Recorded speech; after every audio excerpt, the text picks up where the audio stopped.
Block 5 held its breath as Pablo Escobar listened, calm, while a courier begged outside the gate, 6 stolen years pressing in, politics tightening, loyalty cracking, and everyone sensing the violence about to arrive. Night pressed against Block 5 like a held breath. The lights were low, not dark, just enough to remind everyone that someone was awake. Pablo Escobar sat still, no phone in his hand, no cigar burning. He listened to the air, to the rhythm of the guards outside, to the city settling into fear the way it always did, quietly, obediently. Beyond the gate, a man waited. He had rehearsed this moment for 6 years. Different endings, different faces, sometimes mercy, sometimes flight. Tonight there was only the gate, concrete, steel, men who did not look at him. His name passed through the intercom. Once, soft, as if volume might provoke something. Pablo did not move, he thought about time. How 6 years could feel like escape to one man and like theft to another. How absence did not erase debt. It only let it grow interest. A guard shifted his weight. Another checked the street.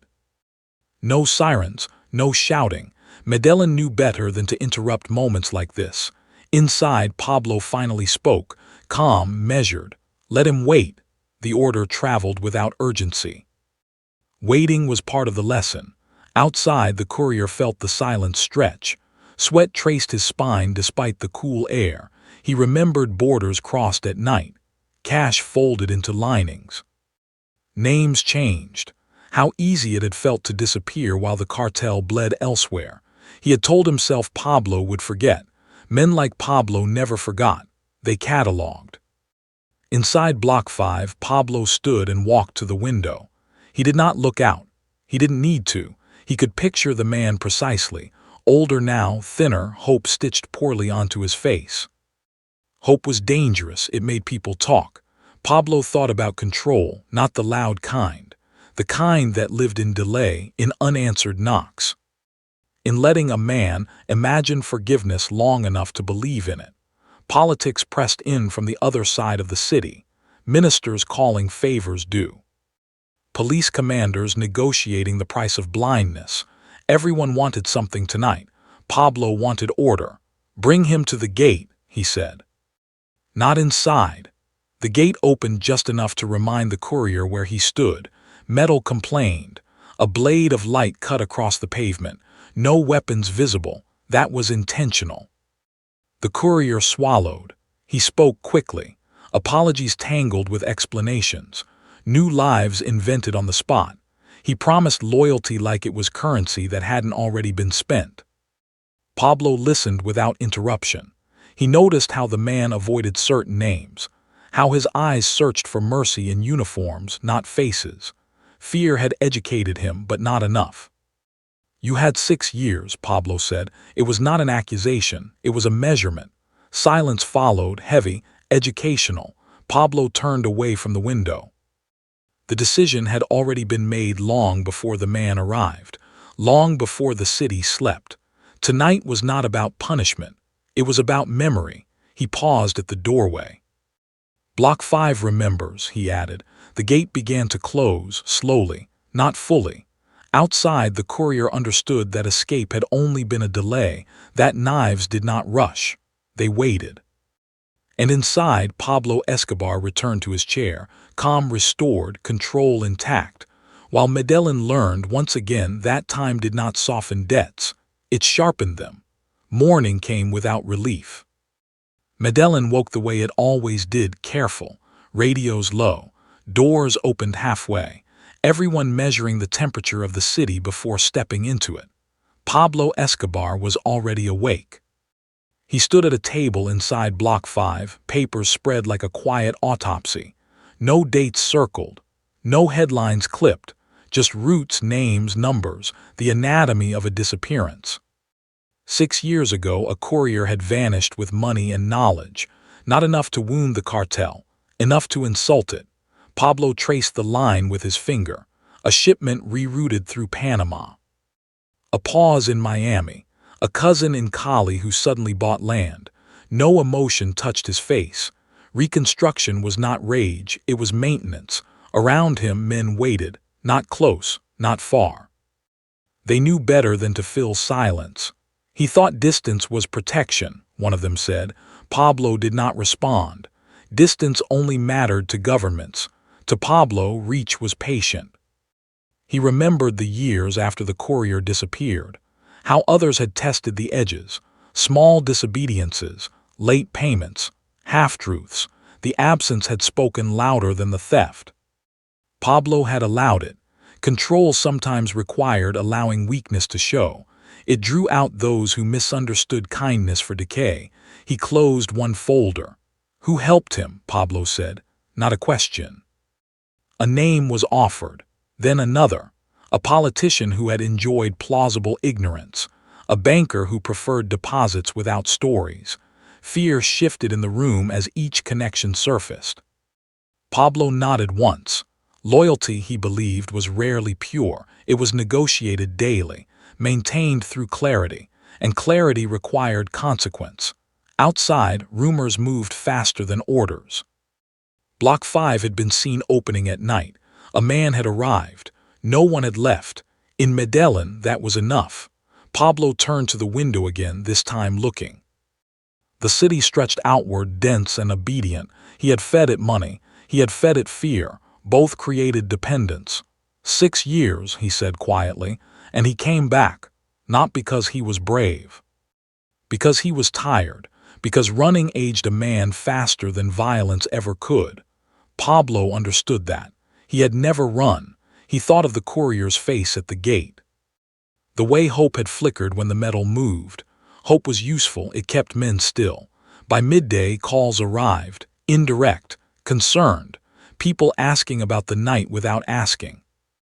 Pablo answered none of them. Silence was also communication. He folded the papers carefully. The past had been accounted for. What remained was alignment. The organization would feel this correction without needing to see it. Pablo sat back down. 6 missing years had not weakened him. They had clarified something for everyone else. There were no lost men, only delayed lessons. And in Medellín, lessons were never free. The palace glowed at night, white walls, clean columns, a symbol meant to suggest order. Pablo Escobar understood symbols. He had paid for many of them. He arrived without haste. No entourage meant to impress, just enough men to ensure quiet respect. Guards nodded. They always did. Fear traveled faster than credentials. Inside, voices softened. Pablo moved through the halls like he belonged there, because in many ways he did. Laws bent before he entered the room. Not out of admiration, out of habit. A minister waited beneath a chandelier, nervous hands, a practiced smile. The man spoke of stability, of cooperation, of the danger of chaos if certain forces were provoked. Pablo listened. He thought about the Courier again. About 6 years spent believing distance could dilute power. Politicians made the same mistake. They believed position was insulation. It is important, the minister said carefully, that things remain calm. Pablo met his eyes. Calm is expensive, Pablo said. The minister swallowed. He understood cost. Money changed hands without being named. Protection without promises. Silence without paperwork. This was governance now. Quiet, efficient, corrupt in ways that left no fingerprints. Outside the palace, sirens wailed far away, not close enough to matter, not real enough to interrupt. Pablo left before anyone could thank him. Gratitude created illusions. Fear was cleaner. Back in Medellín, the message traveled, not in words, in decisions. Police patrols that turned early. Judges who delayed filings. A city learning where authority actually lived. At Block 5, the Courier waited again. Not at the gate this time. Somewhere unseen. Somewhere intentionally temporary. Waiting refined obedience. Pablo returned as night fell. The city lights blinked on below him. He felt no triumph. Control was not victory, it was upkeep. He sat alone, thought about loyalty. About how men stayed not because they loved him, but because leaving was complicated, dangerous, final. The courier had learned that too late. Pablo closed his eyes for a moment, not to rest, to measure the city's pulse. Calm, controlled, afraid. Under the palace lights, power had shifted without noise, and in that quiet, consequences gathered. Inside the organization, loyalty was not spoken of, it was observed. Pablo Escobar sat at the long table in Block 5 as men entered one by one. No roll call, no greetings. Each knew where to stand. Each knew what was being measured. The courier was not present. His absence was deliberate. Loyalty was easier to test when the subject could not defend himself. Pablo looked at the faces. Veterans. Young men who had grown rich too fast. Eyes trained to watch his hands, his pauses, his breathing. 6 years, Pablo said. No one asked what he meant. They all knew. One man shifted, barely. Pablo noticed. Loyalty revealed itself in small movements, in who looked away first, in who stayed still. You all benefited, Pablo continued, from order. He did not raise his voice. He did not need to. Order was something they had tasted. Money on time, enemies disappearing, families untouched. And one man decided order was optional. Silence thickened. Fear leaned forward. Pablo did not announce punishment. He never did. Announcements created distance between cause and effect. Instead, he spoke of protection, of how families slept safely because others did not, of how names stayed off lists because he kept them there. This was how loyalty was reinforced, not with threats, with reminders of what vanished without it. A man at the table finally spoke. Offered to handle the courier, to fix the problem. Eager, too eager, Pablo raised a hand. No, he said, you will remember. The rebuke landed softly, harder than shouting. After the meeting, favors were adjusted. One man's route reassigned, another's access reduced. No explanations, just pressure applied unevenly. By nightfall, everyone understood. Loyalty was not proven by violence. It was proven by restraint, by waiting for permission, by understanding that survival depended on alignment, not initiative. Somewhere inside Block 5, the courier felt the shift without seeing it. The air heavier, the guards quieter, fear becoming formal. Pablo stood alone again. He felt no satisfaction. Loyalty was a burden. It required constant calibration. Too much fear and men fled. Too much comfort and they forgot who protected them. The city outside adjusted accordingly. Whispers tightened. Names were mentally removed from futures. The weight of loyalty pressed down, not on Pablo but on everyone beneath him, and he carried it effortlessly. Medellín did not need announcements. It learned through pauses. That morning, vendors opened late, not out of laziness, out of caution. Radios stayed low, conversations shortened. A rumor moved through the city without words, changing shape as it went. Something had been corrected. Pablo Escobar watched from above, unseen. He understood cities the way others understood weapons. Where tension settled, where fear hid, where loyalty pretended to be normal life. No bodies appeared in the streets. That was important. Violence, when overused, lost meaning. This was instruction, not spectacle. At Block 5, the courier's name stopped being spoken. Names erased themselves when they became dangerous to hold. Police commanders met for coffee and decided not to patrol certain routes. A journalist killed a story before it reached ink. A priest postponed a visit. Medellín listened and complied. Pablo received reports without asking for them. Obedience had become anticipatory. He considered the long view. Power was not the moment a man broke.